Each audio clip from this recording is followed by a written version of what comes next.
Retro.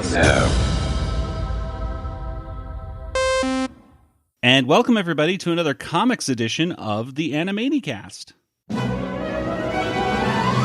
Hey, Dad, this is Pinky, and you're listening to Animaniacs. You know why? Because you're going to take over the world. Nerf.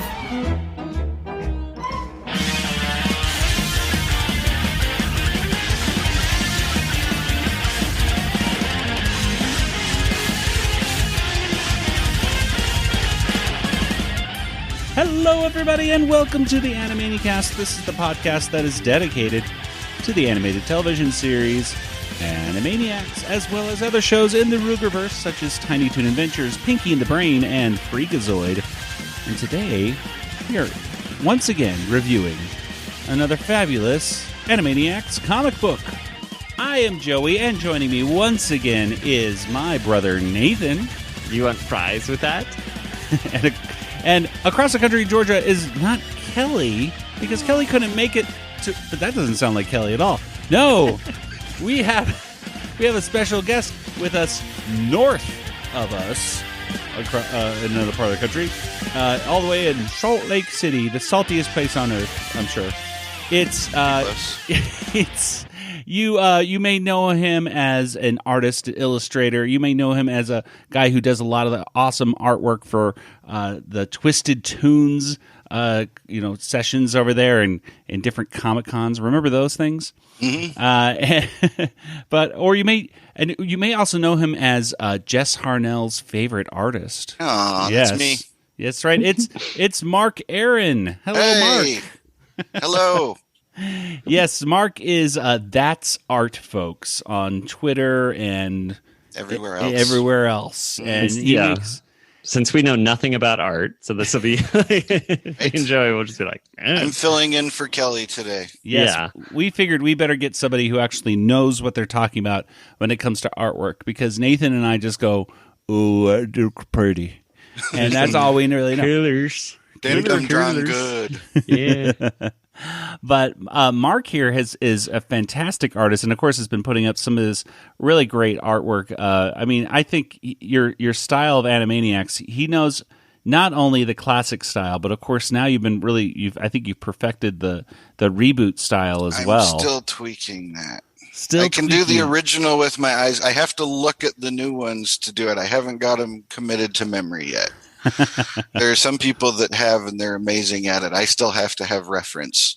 Yes. The nose is this way further. The brows are this little. I just haven't quite got it yet, but I'm working on it. Well, it's really fantastic. And of course, one of my favorite pieces that you did was, of course, the Pinky and the Brain one that we were lucky enough to get signed by Maurice LaMarche and Rob Paulson and Peter Hastings as well. One of these days I'm going to get Tom's autograph on that as well, because beautiful. I'd love to get Tom's autograph right on the planet. If you guys haven't seen what I'm talking about, it's a really great print, and it features, of course, Pinky and the Brain with their giant magnet on top of the Earth, pulling Saturn. Yeah, it was my recreation of the opening of the show. Yes, it's a great. It's like a great 3-piece one right there, and of course, he also does one of my favorite mashups that you've created is Doctor Who, which is Scrooge McDuck as a David Tennant, which Doctor Who, which is just he fantastic. has a copy of that one. He does. He does. Oh my goodness, that's great. I gave him one. Had him sign it. For me, I gave one to him signed. And he was at a panel the following week. Somebody asked him if any of your two characters could cross over and meet, which do you think it should be? And he said Scrooge and Doctor Who. And I totally take credit for him coming up with that idea. As well you should. So yes, it's really a pleasure to have you on here, because of course you've been a great friend to our show for a long time. Yes, thank you. Giving us some always great feedback for listening to episodes, and of course you've known Jess and Maurice and Rob and everything through the conventions and everything for the past few years and everything. So how's it been like to get to meet these people like Jess behind the scenes and stuff like that, and know them as a person? Well, I started out just as an idiot fanboy And the first two I met was Rob and Jess, and Jess was mind-blowingly polite. You never know quite what to expect. I mean, you see what he looks like, and you get a pretty good idea. He's very exuberant and out there. And I ran into him the next day at the same panel, just walking around the hall, and he turns and goes, "Hey, Mark, how you doing?" And I stopped, like, "What? You name? Remembered me? Who?" And I've just kind of, we'd bump into each other we would bump into each other. We go to the conventions, I go up to see him, and he remembered me every time. And whenever I go, I give them an original print. That's kind of that was my way to stand out and go, "Hey, look at me, I did a thing for you." And it got to the point where every time I'd see Jess, he'd just say, "Where's my drawing?" I'm like, I didn't draw one this time. "Well, you still got to come say hi." I'm like, "All right, sorry." But every time I see him, "Where's my drawing? Where's my drawing?" Now he just sends me pictures. He emails me, "Draw this for me, make this for me, paint that for me." But it's been a lot of fun. I've been really lucky to get to know these guys, and they're all just really amazing guys. Mm-hmm. Maurice LaMarche, you know him. He's absolutely lovely and darling, and I've been doing some work for him when we get back to Comic-Conning again. Some of the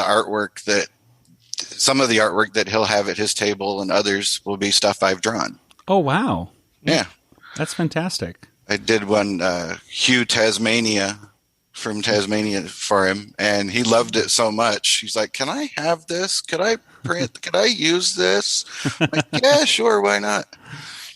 That's fantastic. Well, and yeah, and what about Rob? Like, what has your experience with him been?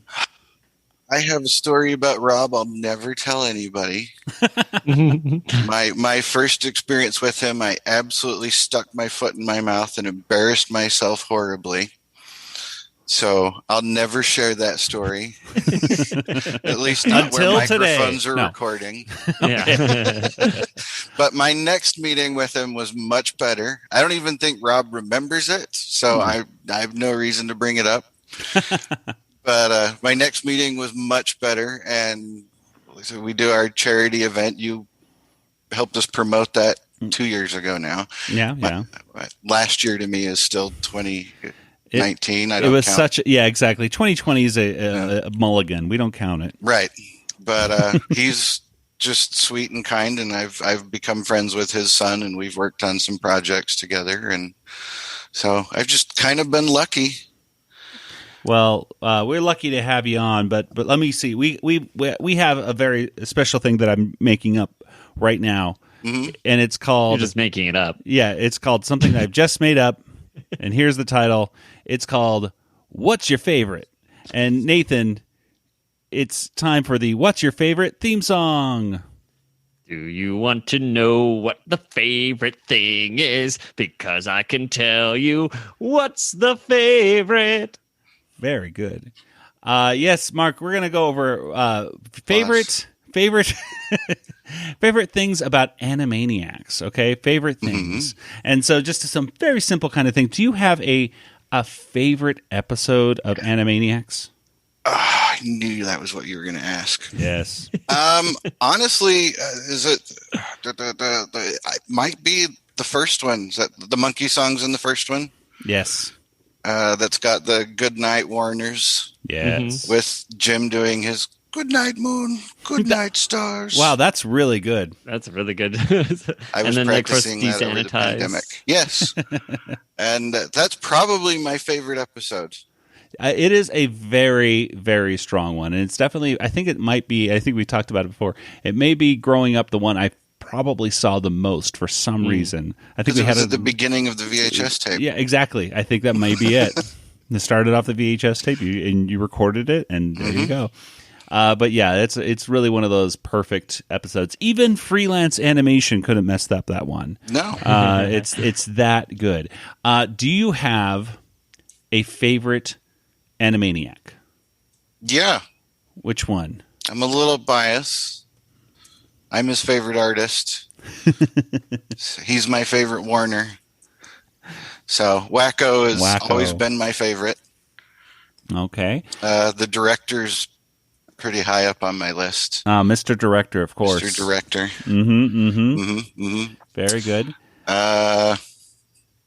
When the original run of the show, Pinky and the Brain were not my favorite. They kind of had to grow on me. Interesting. To me, they were, who are these obnoxious little rats that are getting in the way of the Warners? I wanted that cartoon to be over so I could see more of Wacko Yakko and Dot's hijinks. I've changed my tune. I enjoyed them more, but at the time they were not my priority. All right. And finally, the last question, of course, is which one is the genius and which one is insane in your opinion? I think you can be both.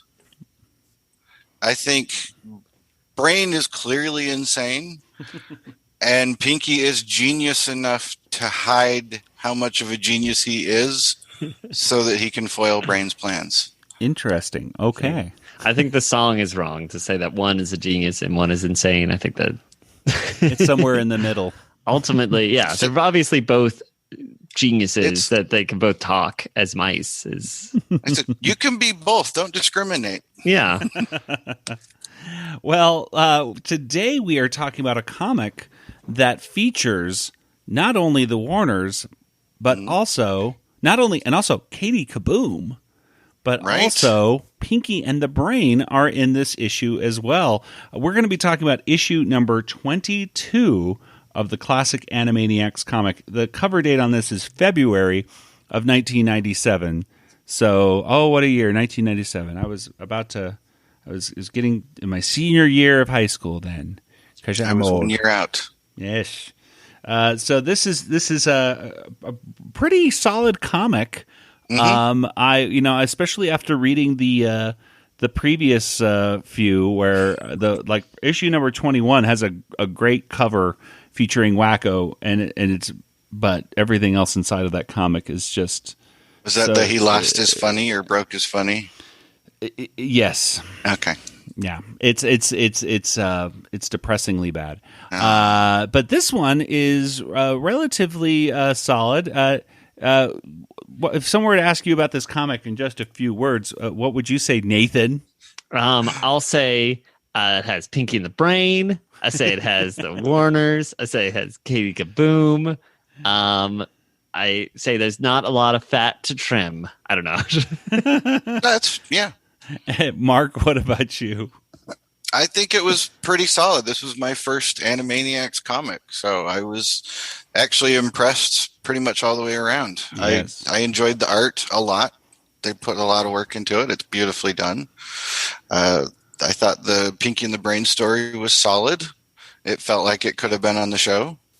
Yeah. And I felt the same with Katie KaBoom. Well, let's go over. This is the World Domination to Go is the Pinky and the Brain title. And then the Katie KaBoom one is called Baby Boomer. And then... And, of course, the Warner segment is called Career Flopportunities. This is, as it says on the cover of the issue, this is a special employment issue.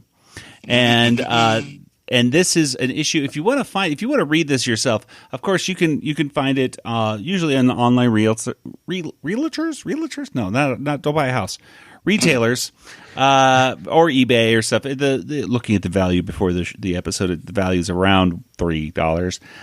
Or there are less legal ways to read it as well. There are people who have scanned it in various different places around the internet. But as we always say here on the Animaniacast, reader beware. Yeah. Because there's a lot of pop-up ads, and now of course they're saying I'd like to know your exact location. No, I'd like to. That. I know. It's I'd like to track you through other apps. It's no, I just want to read a comic book. So just be beware. Mine tried to introduce me to Russian girls looking to meet Americans. So you never know. You might find love while reading a Animaniacs comic book. Well, at any rate, let's get right into our discussion, and we're going to start off with the first one, and it's called World Domination to Go. Wait, we're starting with the first one? Yeah, go figure. We're going to begin at the beginning. The beginning.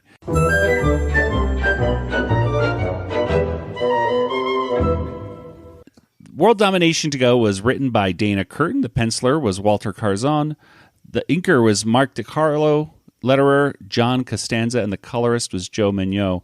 And Mark, you're our guest. Why don't you go ahead and tell us what is this world domination to go story all about? Well, it starts about in the cage in Acme Labs, and the brain has a little plan. I don't know if you're familiar with this plot line at all. Wait, slow down. Wait, no. 2 mice, cage, laboratory. Okay, all right. All right. Were you with me? Yes. So far, right. so good. And Brain's big plan, in short, is how does he put it? Making some super technical fancy thing, but he needs the grease from a fryer from a burger joint to help make it. Yes, because the grease has never been changed, or something about the FDA has put up a thing saying the grease hasn't been changed in like 10 years or something. And it's very bouncy, right? Right. Exactly. It's bouncy grease. Yes. And so their plan is to go get jobs working in fast food, and Brain, only the most qualified, best employee gets the job handling the grease when the FDA shows up. So Brain wants to work his way up the ranks so that he can be responsible for that, so they can hijack it as part of his plan. And unfortunately, that's not what happens at all. Not at all. No. They go to Da Burger, which looks like a wonderfully placed, very delicious, high-quality food. And as you might expect, Pinky gets promoted like right away, straight to the top. Brain ends up in the back cleaning, and he gets to make burgers, and he's not very good at it. They treat him like he's special. They're like, "Oh, you're simple. We got to dumb things down for you, don't we?" Yeah, they keep saying he's quote unquote challenged. Yeah, that's right. That's the word. And that of course makes Brain very upset, but they always talk very slow to him. Like, put the cheese over here, and then you put the this tomato on top of the lettuce. Yeah. If you like. Yes. And he loses it as Al is the guy training him. But meanwhile, Pinky's working the register, and he's doing fantastic. And he's already been promoted like a couple of times as they go through. And guests come in. They end up, Brain ends up getting to run the till because now Pinky's in charge, and he tells him to. And guests are coming in trying to order, and Brain keeps messing it up. That doesn't go well for him. And he proclaims, "I will never be demoted again." And then he gets yelled at. But, oh, no, he's succeeding. He gets promoted, but he's still not happy about it because Pinky's still his boss. And then the FDA shows up. And so his plan can go into effect. And when the FDA goes to do their thing, the highest, most qualified employee, which is now Brain, does not get to do the one job that he wanted to set out to do. He's too valuable of an employee, so they give it to Al because Al's an idiot, and they don't. He's expendable. The Brain is now not. Yes. Mm. Which, by the way, Al's job is what? To get rid of the grease, I'm assuming? Yep. So yeah. I love how Brain had this idea that he's going to he should be the one getting rid of the grease. You can watch this shot of Al like trying to get rid of this huge vat of grease. This vat of grease weighs like apparently 200 pounds. I don't know how the Brain was going to be able to get this vat of grease out if he had in fact done it. Well, it's the same like when he took gold out of Fort Knox or something. Exactly. How are you going to get? Yeah, the weight. He has trouble with weight. Yeah. He could have these great big plans, and yet the whole idea of I only weigh a few ounces, and that weighs 200 or 300 pounds. Well, he's like a chihuahua. They don't know how small they are. They think they're tough and can handle anything. That's true. Brain's the same way. His ambitions outweigh his height and actual size. So he basically needs to try to get demoted, right? So he starts trying to mess up everything. Yep. He's trying to screw things up, and Pinky's telling him, "Oh, that's not going to get you demoted. Oh, nope, that's not going to do it, Brain." And he's just kind of brushing him off. Oh, yawn. Nope, nothing's going to happen. Something about special sauce. He spits. Brain even spits in the special sauce, and Oh, that's right. Pinky says, "Oh, that's the he." He says, Brain "That's already showed me what makes the sauce so special." Yeah, so this is something that Al already does at the place. So that's already kind of gross, right? Incredibly gross that people are spitting in the special sauce at this place. But he knocks over a broom, and that's where everything goes haywire. He finally gets demoted, though, so that's the good news. But it's too late. It's too late. Poor Al's coming out of the fryer, trips over the broom, and the freezer was up. And that was one of the ways he tried to get demoted, was opening the freezer so all the food would spoil. Yes. And Pinky, again, just poo-pooed him on that. But as Al is coming out of the fryer room, he trips over the broom and throws the entire vat of grease into the freezer. And I can't even pronounce. Denature the fat prematurely. Yeah. Quickly, Pinky, we must flee. The cold will denature the fat prematurely. I guess denature the fat? See, words are hard. Yeah, I know. I'm like, I was just like... Which to denature means to take away or alter the natural qualities of. Like make alcohol unfit for drinking by the addition of toxic or foul-tasting substances. Or the second definition here on Google says, or to put a vat of grease into a freezer, which makes it bounce. Oh my gosh! Hey, what a coincidence! No, we should have looked this up first. Oh man, understood what was going on. Let's start over, Joey. Start us over. No. But yeah, so that's what it does. It makes the grease in the freezer and everything bounces, and it's wrecking the burger joint. And wah, wah, wah. But Pinky gets his first paycheck, and he's quite happy about it.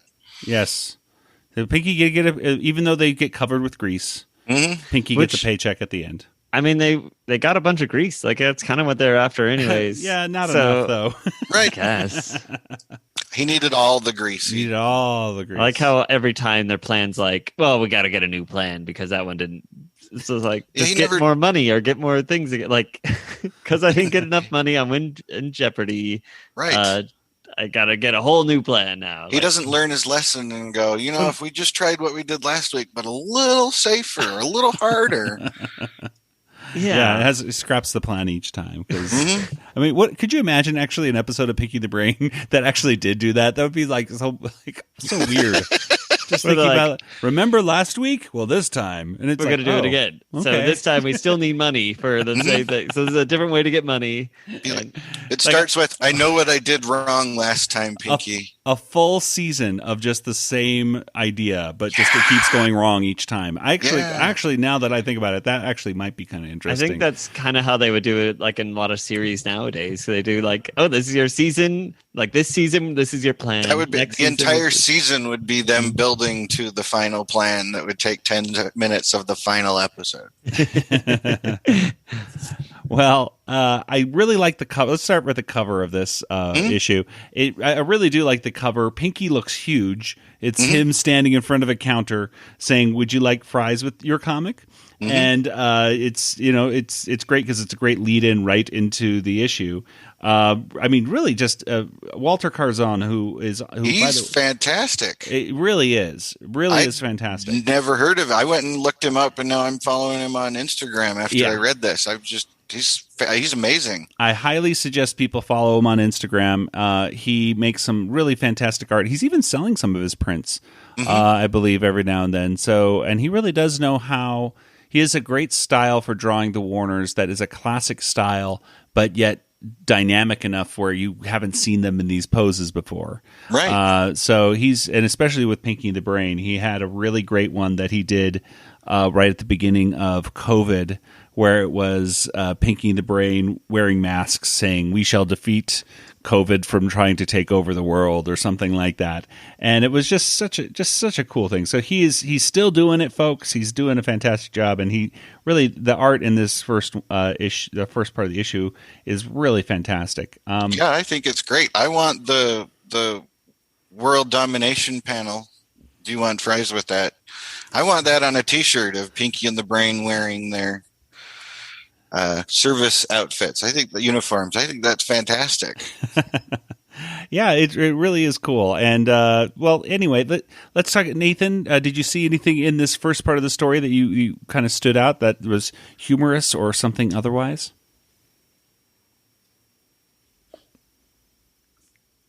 There's a lot of gross things happening in the comic. Yes. So I liked that they showed the Pinky and the Brain escaping from their cage, because they don't always show that. Yes. He gets like a little magnet. And I like how Brain is having so much trouble with the customers and how it transitions from one customer to the next, where each one seems to be having similar issues. Like the first one thinks he can't speak English, and then you think he's still talking to that same woman, almost saying like, yes, I speak English. Yes. But he's actually now talking to this person that is upset that he's not smiling. And then he's smiling. And then this person's upset that he's smiling too much. So it's just like all the issues. It's kind of funny. Yeah, exactly. He can't do anything. No matter how he tries, he can't do anything right. And he uses big words, and she doesn't understand it and thinks he's speaking a foreign language. Yeah. Yeah, I do. I mean, I did think that some of the things about the,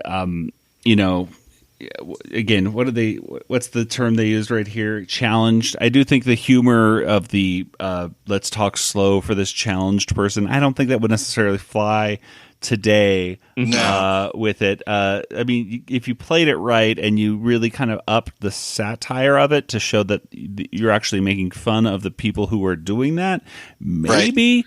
But I thought the whole aspect of he's challenged, so let's talk slow for this person, and also which also kind of like pulls to the kind of stereotype that only those who are challenged could work in fast food. That kind of, I mean, I kind of got that kind of subtext going on. I think what they're playing with is the stereotype of what you think people, or what, you know, but the characters are all clearly, she's dumb as dirt because she can't understand what he's saying. Exactly. And that's where the satire I think it is in. actually playing on the customers and not so much them. It's As we've discussed with Tom Ruger, in our commentaries and stuff, is that the people in these in Pinky and the Brain cartoons are literally the stupidest people on earth. Right. I mean, to look at the brain and just think like, oh, this is a person, and not bat an eye. You have to be pretty dumb to that's just cartoon logic. It's cartoon logic, and boy, oh boy, it's very even strong. Stupider than the Chicken Boo people. I know. You would think like Chicken Boo people are already. At least he's like human sized, and he's like that's Davy Crockett. Although they did have an interesting line where he says like, "Aren't you a little short?" And he goes, "Oh, you're discriminating against me because of my height." And he goes, "Oh, no. We accept vertically challenged people." Yeah. Yes. So I think, and that's when he was saying he's challenged. So maybe it's just in saying he's challenged is that he's vertically challenged. Oh, I see. Because vertically challenged is also in quotes. So we talked our way through it. We got there. We got there. Okay. Well, so a pretty solid Pinky the Brain one. I think we were talking before the show that this one could translate with some tweaks here and there, probably to an actual animated section of the show. So yeah, it felt like an animated short for me. Yeah, which is always, I think, the goal. Yeah. When I read these comics, does it feel at least close to the actual thing? And some of the artwork is better than some of the early animation in the show. That is very true. Well, let's go ahead and talk about our next segment, and this is Katie KaBoom in Baby Boomer. She's Katie KaBoom, Katie KaBoom. She lives in a house with a garden in bloom. Her family knows that anytime soon their little lady Katie goes kaboom.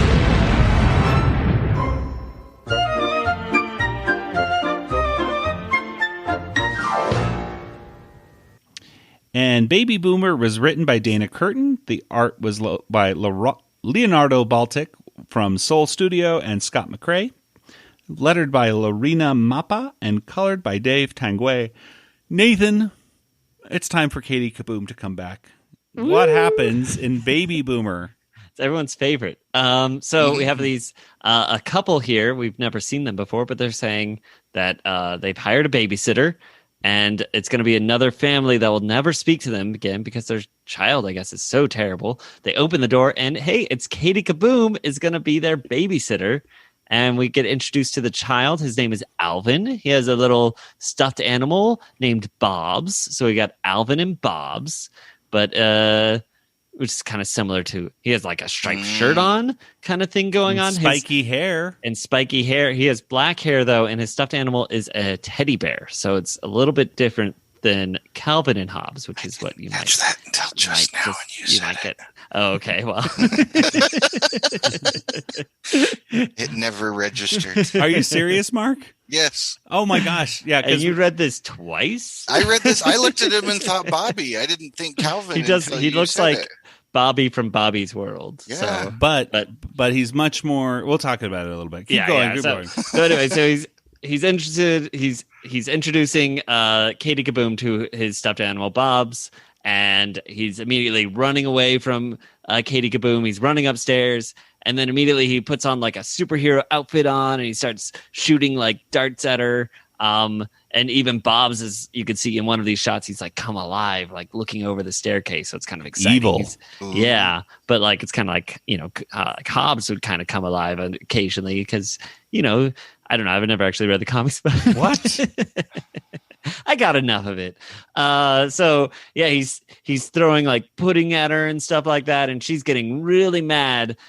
He's calling her names like, "Oh, you're some like eyeball monster from space," and she's like, "I'm not a monster. I'm a teenager." And this is when she turns into, a monster. And she goes, "Kaboom!" And instead of being scared, Alvin's actually like, cool. Like he is liking it. And the parents are coming home now. We cut to this. They are really impressed that there's no police cars outside. So they may have finally found someone that can actually babysit. They walk inside and the house is destroyed. In fact, as Katie KaBoom leaves, they see all the houses are destroyed. But Alvin loves the Katie KaBoom. She thought she was the coolest babysitter, and he wants her to come back in the future. But she leaves, and then Katie KaBoom's parents are actually outside as well, and so it's kind of they kind of bemoan the fact that she has basically apparently babysat in every house on the block. Oh, and that's why every house has now been destroyed. I thought she just went on a rampage. No, right. It says, well, that's another neighbor that'll never speak to us again, which is what they were saying. Exactly. Other couple. Yeah. So they were like, and being that every house in the block has been destroyed that Katie has babysat for. So another theme of employment. This time it's babysitting, which was a lot of people's first job. And I'm surprised you didn't get the Calvin and Hobbes thing there, Mark. I was thinking Bobby's World right off the start, and I just stuck with it. As soon as you see that it's Calvin and Hobbes, which for me I saw as soon as Alvin here put on a kind of spaceman spiff kind of glasses.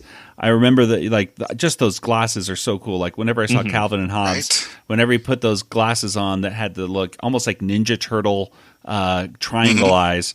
Man, I used to love trying to draw that as a kid. But Alvin's parents look very similar to the parents on Calvin and Hobbes. And I do remember, I'll give you that. The dad has. I mean, they're both. They are. Now that you said it all makes sense, and I get it. Exactly. Slightly tweaked. The dad has glasses. The mom has kind of a shoulder length hair. They both have black hair, so they change it slightly, just a bit. But even in Calvin and Hobbes, it would be a continuing theme that he would torment his babysitter, and the babysitter would be the foil of Calvin a lot in a lot of the episodes. I should say issues or strips, because it was Calvin and Hobbes was such a unique thing for the 90s. Never made into a cartoon series. Never had any merchandise. It Nope. was just a lot of it was incredibly successful though with just the books alone. And I was glad to see it parodied in this because I really liked it, and not only that, but I thought it was a pretty good Katie KaBoom, actually. Yeah, it's one of the better Katie KaBooms that I've seen, because it's less about her like having a temper tantrum, which is more like what they usually come like, oh, women with their like emotions and hormones. Like this one's more just like, no, this kid's like terrible, and like Yeah, and he's not respecting like- her. yeah, you're actually showing authority, and that kind of scares him straight, and he kind of enjoys it or something. Kind It of was thing. much So- more of a Hulk smash kind of moment. Yeah. Like you're making me mad. You wouldn't want to see me angry, whatever. Yeah, your exactly. And she expression is. doesn't. It's not the first thing she does immediately. So like, because he's being pretty bad to her, like a couple panels. So we get a couple panels of. So she tries to reason with him. She tries for a little bit, and then it's not until she got that trigger of calling her a monster that she's like, no, I'm not a monster. It felt like that they between the two of them, they each found both a rival and then a friend. Yeah. Exactly. It has a nice ending, actually, at the end of it all, which I always like those ones with Katie KaBoom when she ends up still everything's fine, and her everything's parents fine. are still hiding behind the couch. Exactly. I mean, but this one, it really did feel like she truly, like, there was more than one happy person. She found someone who understands her. Exactly. I This was kid touched Alvin. by that. She said they started as rivals. Now they're going to be friends forever. Yeah. So I would have really loved this one to actually be a real Right. Animaniacs Katie KaBoom. Especially because a lot of the Katie KaBooms really kind of feel, oh gosh, I can't imagine like if you were to play them back to back, because it really does kind of feel like almost like a Mad Libs kind of fill in Yeah, the at blank least at some point. she's like out of her house in this one. Like, Yeah, she's at a different place. She's Yeah, like- they could have at least taken. Yeah, you're right. You think about it, like they never took Katie KaBoom out of her house to No. have a. And you would maybe think, like, once. I'm trying to think of, like, it's so common. Just like, oh, I'm here in my house. Here's a thing that's upsetting me, and now I'm sad. And then that's such a missed opportunity. You think about like because teenagers do. Well, I take it back. I mean, they're not like toddlers, so they don't necessarily freak out in public necessarily. But it's when they get back home that they explode over all the things that went wrong that their parents did to embarrass them. But it's it would be nice to have had them. It was a Katie nice outside change of things. scenery. Yeah, totally. well, like, yeah, this storyline would be perfect because And it's a quick, short story. And I a thought cool it was cameo. touching. Yeah. Well, let's go ahead and move on to the last story of today, and this one's called Career Flopportunities.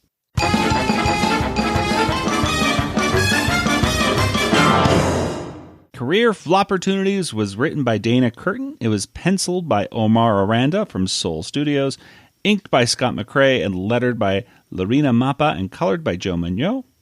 And this is essentially what happens is the Warners destroy part of the studio or something like that, right? They go into a meeting here with I want to say Dr. Plotz, Dr. Scratch and Sniff, and Mr. Plotz, and there was an explosion. It says there was a disaster movie, and William Shatner, was Burned involved. off his hair. Yeah, but don't worry, his hair is growing back and all this kind of stuff. And His Plotz- real hair is growing Yes. back. So you won't have to worry about the toupee. So we actually saved you money, stuff like that. And Plotz just says, you're fired. And, well, Dr. Scratch and Sniff quickly says, you can't fire them. They don't actually work here. Which, I actually thought, why didn't Plotz actually ever fire the Warners? But, I guess for some unknown reason, they have to stay at the Warner Brothers lot. Although, which begs me just to wonder why they were off the lot to begin with in the reboot. There's so many unanswered questions in that first episode, like why they had to return to this. You think Why they had to return? That was the They're question. clones. They're clones. They're They're clones. reanimated. They're we were reanimated. told. And that's why true. that's where they've been this They whole put time. a little frog DNA in there, and then they came back differently. Because that's the only explanation of why they would have no memories of outside the lot as well. Apparently. Well, anyway, back But to this story. don't they like own they're the Warner Brothers? So Yeah, they well, you like, think, I think they own the lot. So I don't think they could be fired, right? They don't own the lot. They're named after the Warner Brothers. Remember in the one you were just watching the episode where they were shaking hands with the actual Warners. I don't know, but the fact is they can't get fired. That's what it comes down to. The Warners cannot be kicked off the lot. They've worked there longer than Plots has. So. Yes. So they have a job for them instead. And instead, it's a job in a studio far, far away from the lot. And this is at a different movie studio. This is over at the Adult Whimsy lot. And I caught that reference. I was Adult Whimsy. And at first they're talking about they're going to see the gloved one, which I thought, are they talking about Michael Jackson when I first saw this gloved one thing? So did they. And so did they, but it's not. It's actually Mickey Mouse or some sort of weird version of him. Get the reference. Mickey Rat. Mickey Rat. This Mickey Mouse is a little bit. He's a little taller than Yakko, I would say. He has some facial hair, so he and he's at first dressed up in a Carmen Miranda outfit. Always a classic. Yes, whenever in doubt, just put a Carmen Miranda Wear fruit outfit on your head. Yeah, exactly. Always funny. So basically, Mickey here, or whatever he is, not Mickey, is having an identity crisis, or at least a crisis where people are worried that he's cross-dressing and that he's doing some sort of scandalous things. So he has part of his newest animated movie. Yes. Vaganza, a Caribbean-influenced musical version of Apocalypse Now. Yes, called Apocalypso. Apocalypso. That's how it's pronounced. Yeah. Yeah, so anyway, so the Warners are basically like the interns on this right here, right? They have to kind of help them out on the lot. And, Mickey is not Mickey. Wait a second. Not Mickey is a real jerk to the Warners in this, but they mess around with him a bit and knock him on the head with a baseball. But gosh, I read this. Why don't I remember anything? I read it this morning. I was like, oh yeah, I remember it this morning. I remember this. And then I'm looking at it now and I'm going, what is this thing? Like, beforehand, we were like, these were so good. And now we're like, I don't remember any of it. Yeah, exactly.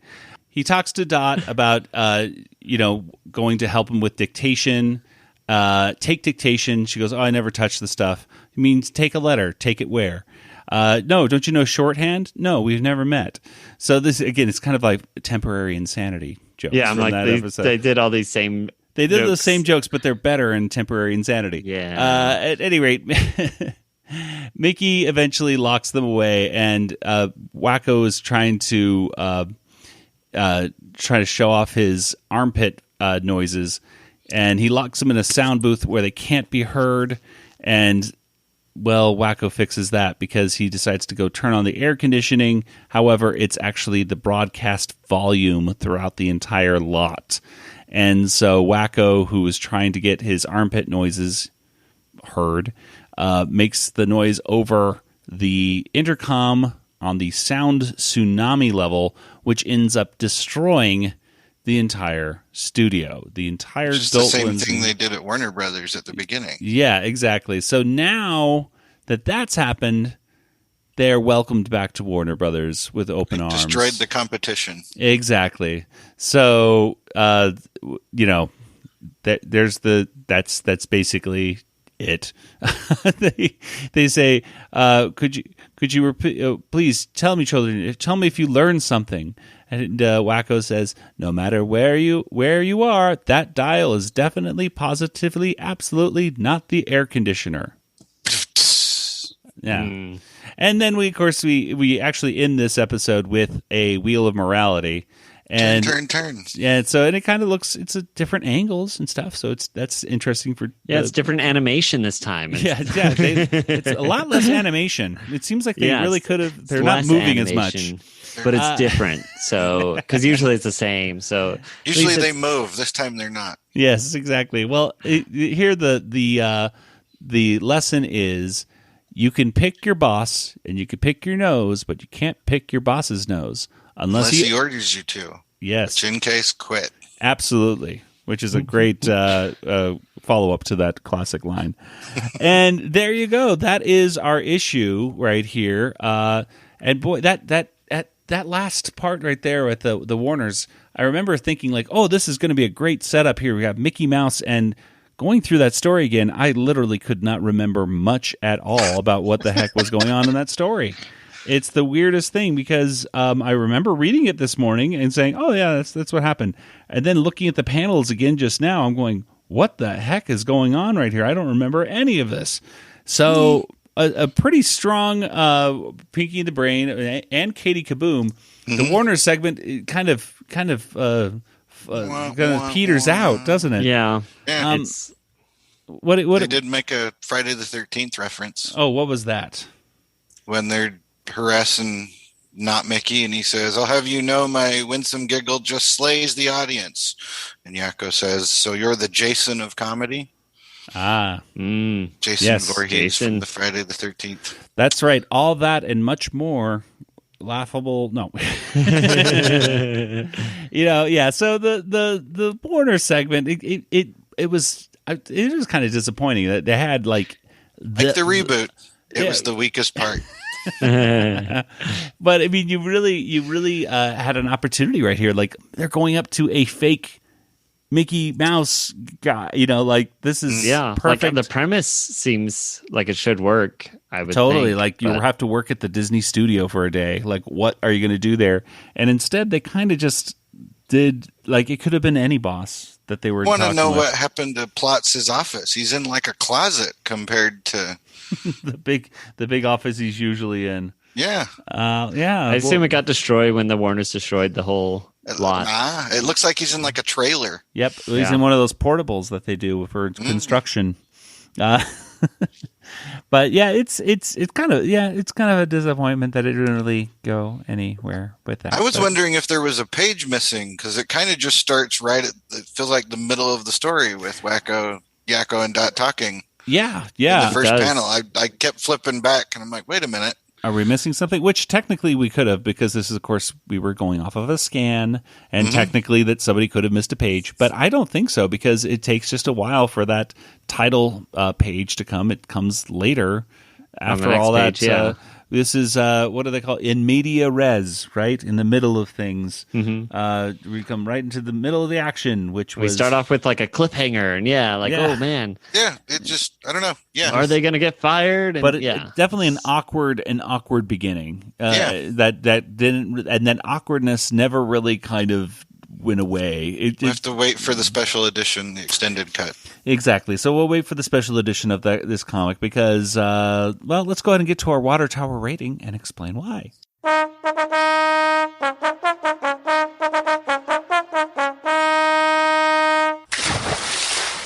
Well, out of 5 water towers, I don't know why I said it like that, but out of 5 water towers, how many would you give this issue of the Animaniacs comic book? Mark, you're our guest. What do you think? Okay, well, since I'm filling in for Kelly, and I'm also a Spielberg fan, for the lack of mentioning of Spielberg at all in the comic, I'm going to subtract 1 water tower. All right. But I enjoyed the artwork. Like I said, shout out to Walter Carzone and Leonardo Badek. They're fantastic. Give them a follow. I give it 3.5, maybe. Oh, 3.5. 3.5. Okay, so you pick one of those, audience. We'll let you flip a coin, and you can decide. You be the judge. Nathan, what about you? This is hard because there's definitely pages missing. They're probably ads, but I like the ads too. So they've at least taken out. We're ads. not judging the scan. We're judging the sea I know, monkeys. but so it makes it hard for me to really. So I guess based on just the pages I have, I can only assume the pages that were gone would make it even better, right? So I'll give it 3.5. So there we go. That'll round it up for me. Yeah. All right. But yeah, they have page numbers on our scan, and and there should be 32 pages, and there's not. Yeah, for anybody in the future, if you're scanning comics that you probably shouldn't be scanning, scan the advertisements too, Why not? because we need X-ray specs and sea monkeys. yeah, and it's always fun cool. to know like where was this comic in history, like to see oh yeah, Independence Day coming out on video cassette soon, like stuff like that, to know like, oh, I remember where I was. Okay, cool. But I'll go ahead and give this one a 3. The beginning was pretty solid. I really liked the Katie KaBoom, and the Warner's one was such a disappointment. It had a lot of potential, and it was. So I'll give it a 3. A middle of the road. Definitely not as bad as it could be though for a comic. So if you were reading the comics, I'd say give this one a scan through and check it out. I think it's worth looking at. It's got some good arts, and a lot of the way I used to teach myself as a kid, I used the comics as reference because we had to pause the VHS tapes, and those didn't sit still on the screen. Yep. Whenever I wanted to learn how to draw Roger Rabbit, I got every single Roger Rabbit issue of the comics, and boy, I loved being able to just really study. Okay, the bumps on Roger's nose and all those different little things to try to get better at drawing him. Yeah, and all the work in here is solid. I absolutely love it. It's not off model. There's no weird like what is that angle or expression. Yeah, and not only that, but it's on model, and yet it's not copying the clip art kind of stuff that you can sometimes see every now and then in these issues. Like some of the stuff I do. No, not even like some of the stuff. I was gonna say like some of I was gonna say it, so no. No, I was gonna say like some of the merchandise that Warner Brothers has been continuing to pump out now for the past 20-something years, which is just so boring to me. I know it's fun to get new Animaniacs shirts, but quite frankly, when it all looks exactly the same and it's the same 5 poses, why do you want it? That's why we'd make our own until TeePublic ruined that for us. It wasn't TeePublic. It was Warner. It was the lovely folks at the Warner Brothers Legal Department, and we like to dedicate this episode once again to the Warner Brothers Legal Department because they haven't taken our podcast off the air. So thank you so much. The fantastic. Yay! They probably know have. We exist. So. They know we exist. Oh, we know. We know they know we exist, and we know that they know that we know they exist. So we all know. So you better not. I know. Yes. Well. But what do I know?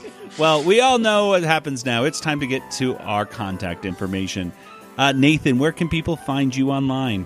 I don't know. No, I'm on Twitter, JangoFT. That's me. All right. And Mark, what about you?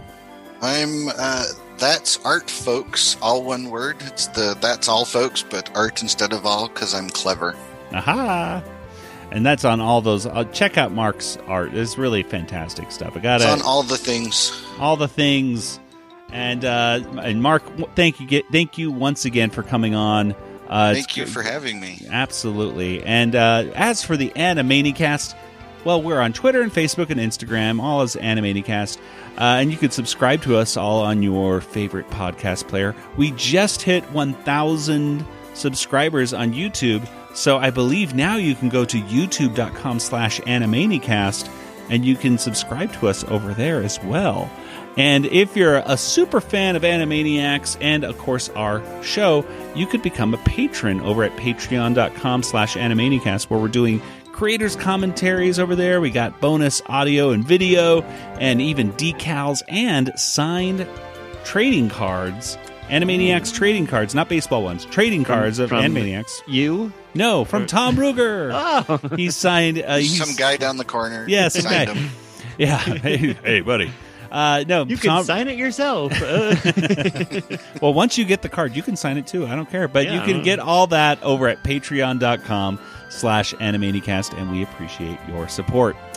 Well, and I almost forgot. And, of course, we're a proud member of the Retro Zap podcast community, and you can talk to us over on Discord, and us, and, of course, the other Discord folks. And Mark's on there, too. on the Discord, so you can talk Sometimes. to him. Sometimes he jumps in there to show off some of his art, and you can get a welcome link by going to discord.animaniacast.com. You can talk to us about Animaniacs or really any of the other rooms about anything else pop culture, and so check out that, and check out retrozap.com for great podcasts and articles. Well, that'll do it for today's episode. So, for Nathan and Mark, this is Joey saying good night, everybody. Good night, everybody. Good night, everybody.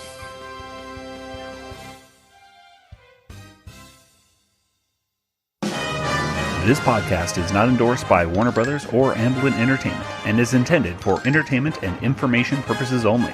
Animaniacs, Tiny Toon Adventures, Freakazoid, the Warner Brothers logo, all names, pictures, and sounds are registered trademarks and or copyrights of their respective trademark and copyright holders. All original content of this podcast is the intellectual property of the Animaniacast unless otherwise indicated.